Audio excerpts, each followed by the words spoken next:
پہلے مجھے لگتا تھا کہ تمہیں یہیں ان کے پاس چھوڑ جاؤں گا، لیکن شاید انہیں پتہ تھا کہ ان کی زندگی ختم ہونے والی ہے۔ اب میں تمہیں اپنے ساتھ لے جانا چاہتا ہوں، تمہیں ملازموں کے بھروسے نہیں چھوڑ سکتا۔ نمل نے آنکھیں اٹھا کے فوزان کی طرف دیکھا۔ میں یہ گھر چھوڑ کے نہیں جانا چاہتی، یہاں پہ میں بی جان کے ساتھ رہی ہوں، میری اور بی جان کی یادیں ہیں یہاں، بی جان کی خوشبو ہے، میں ان کی خوشبو سے خود کو دور نہیں کرنا چاہتی۔ کہتے ہوئے وہ پھوٹ پھوٹ کے رونے لگی۔ فوزان نے اسے اپنے ساتھ لگا لیا، سمجھانے لگا کہ جانے والے چلے جاتے ہیں لیکن زندگی نہیں رکتی، زندگی کو جاری رکھنا پڑتا ہے۔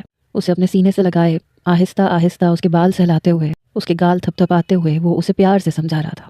نمل نے اسی کی شرٹ سے اپنی ناک رگڑی، سسکتے ہوئے اٹھ کھڑی ہوئی، کہنے لگی میں آپ کے ساتھ جانے کے لیے تیار ہوں، مگر مجھ سے وعدہ کریں آپ ہر سال مجھے پاکستان بی جان کی قبر پہ لایا کریں گے۔ فوزان نے اس بات میں سر ہلا دیا۔ نمل نے اپنی ضروری پیکنگ کر لی۔ اگلے دن وہ لوگ گھر چھوڑ کر ایئرپورٹ کی طرف روانہ ہو گئے۔ پورا راستہ نمل کی آنکھیں خشک نہ ہوئیں، وہ بار بار پیچھے مڑ کے دیکھتی رہی۔ اسے لگتا تھا جیسے ابھی بی جان گھر سے باہر نکلیں گی اور آواز دیں گی کہ واپس آ جاؤ نمل، کہاں جا رہی ہو؟ مگر جب بی جان ہی نہیں رہی تو اسے آواز دینے والا بھی کوئی نہیں تھا۔ امریکہ آنے کے بعد اس کی ایک نئی زندگی شروع ہوئی۔ فوزان صبح کو جاتا اور رات کو نہ جانے کس وقت لوٹتا تھا۔ کئی دن تو نمل اس کا چہرہ بھی نہیں دیکھ پاتی تھی، البتہ اس کا انتظار ضرور کرتی رہتی تھی۔ ایک ہی گھر میں دونوں اجنبیوں کی طرح رہ رہے تھے۔ نمل کا وہی معمول تھا، صبح اٹھتی، نماز پڑھتی، قرآن پاک کی تلاوت کرتی، پھر اپنے لیے ناشتہ خود بناتی۔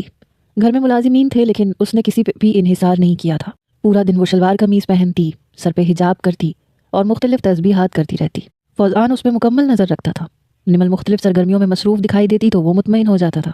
رفتہ رفتہ وہ نمل کی طرف متوجہ ہونے لگا۔ وہ کوئی بے جان چیز نہیں تھی کہ گھر کے کسی کونے میں رکھ کے بھلا دے۔ گھر میں چلتا پھرتا اس کا وجود فوزان کی توجہ حاصل کرنے لگا، مگر اس کا حلیہ فوزان کو بالکل بھی اچھا نہیں لگتا تھا۔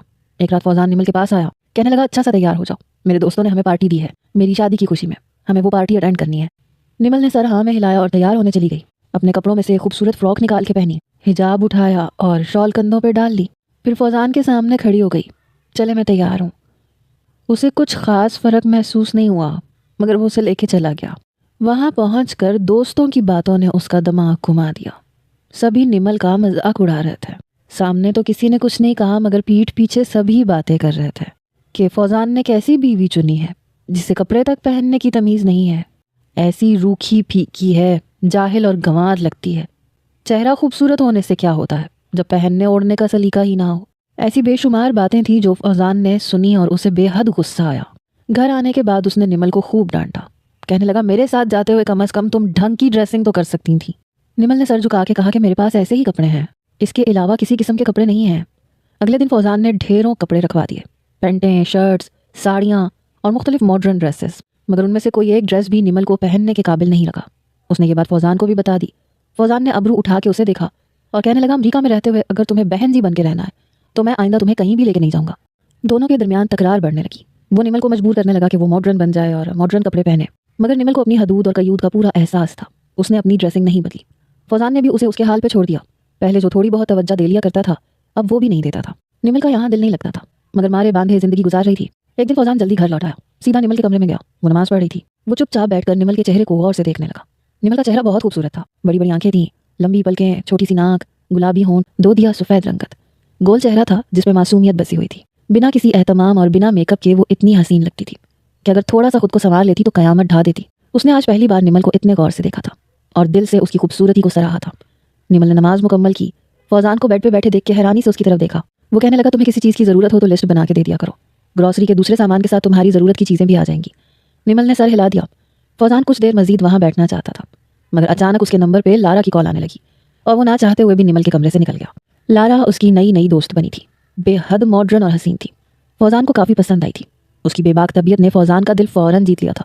وہ دن بدن اس کے قریب ہوتا جا رہا تھا، اس کی اداؤں میں پھنستا جا رہا تھا۔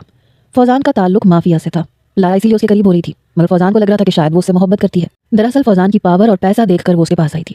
ایک رات فوزان لارا کے ساتھ لیٹ نائٹ تک پارٹی کرتا رہا۔ وہ شراب نوشی سے بالکل دھت تھا۔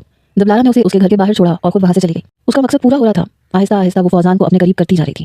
فوزان لڑکھڑاتے قدموں کے ساتھ گھر میں داخل ہوا اور سیدھا نمل کے کمرے کی طرف گیا۔ نمل بیڈ پہ سو رہی تھی۔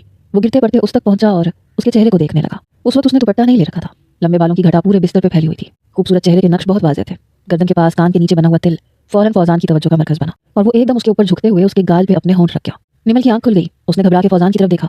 اس کے چہرے سے آنے والی بدبو اور اس کی حالت نے نمل کو ساری کہانی سنا دی۔ اس نے کراہیت سے منہ موڑ لیا اور اٹھ کے بیٹھتے ہوئے دوپٹے کی تلاش میں نظریں دوڑائیں۔ دوپٹہ بیڈ کے دوسرے کونے پہ پڑا تھا اور وہیں فوزان بیٹھا ہوا سرخ آنکھوں سے نمل کو گھور رہا تھا۔ نمل نے ہمت کر کے سوال کیا کہ